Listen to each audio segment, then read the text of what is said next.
जिल्हा परिषद निवडणुकीत भाजपचा डंका, 12 पैकी 8 झडपीत भाजपचं वर्चस्व, शिवसेना 2 तर राष्ट्रवादीकडे 2 जिल्हा परिषदा, एकहाती जिल्हा परिषदेत महाविकास आघाडीला एकाही जिल्हा परिषदेत सत्ता नाही.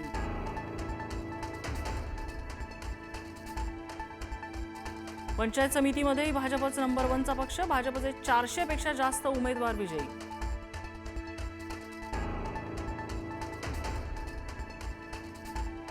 भाजप हा शहर, निमशहर आणि ग्रामीण भागात नंबर 1 पक्ष, विरोधी पक्ष फक्त माध्यमात दिसतो, जनतेत नाही. जिल्हा परिषदांमधल्या विजयानंतर मुख्यमंत्री फडणवीसांचा निशाणा.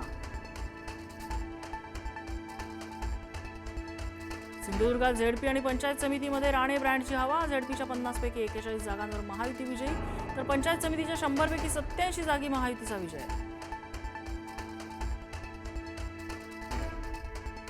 रत्नागिरी जिल्हा परिषदेत शिवसेनेची एकहाती सत्ता, 56 पैकी 40 जागा जिंकत जिल्ह्यात यश. रत्नागिरीत भाजप 4, ठाकरेंची शिवसेना 6 आणि राष्ट्रवादी 5 तर मनसेला 1 जागा. सोलापुरात राष्ट्रवादीचे उमेश पाटील आणि त्यांचे बंधू संतोष पाटील दोघांचाही पराभव. भाजपच्या राजन पाटील यांनी पुन्हा थोपटले दंड, मोहोळ तालुक्यात भाजपला दणदणीत यश.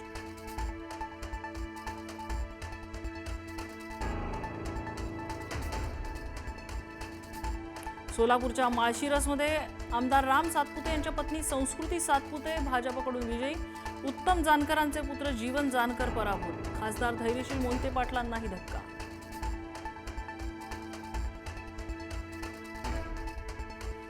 सुनबाईंच्या विजयानंतर शहाजी बापू पाटील यांना अश्रू अनावर, सांगोला पंचायत समितीवर शहाजी बापू पाटील यांच्या सुनबाई राणी पाटील विजयी.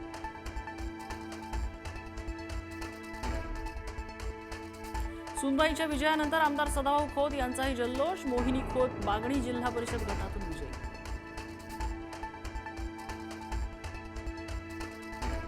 पुण्याच्या शिरूर तालुक्यातील कारेगावच्या माजी सरपंच निर्मला नवले यांना पराभवाचा धक्का. भाजपच्या मनीषा पाचंगे यांनी चारली धूळ, सोशल मीडियावर प्रचंड क्रेज असणाऱ्या निर्मला नवले होत्या राष्ट्रवादीच्या उमेदवार.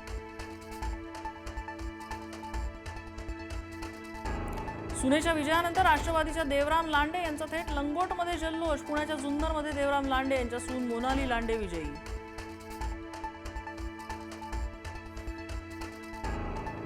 पनवेलमधील विजयानंतर भाजप कार्यकर्त्यांचा उन्माद, पनवेल मतदान केंद्राबाहेर पोलीस आणि भाजप कार्यकर्त्यांमध्ये राडा, भाजप कार्यकर्त्याने पोलिसांची कॉलर पकडली.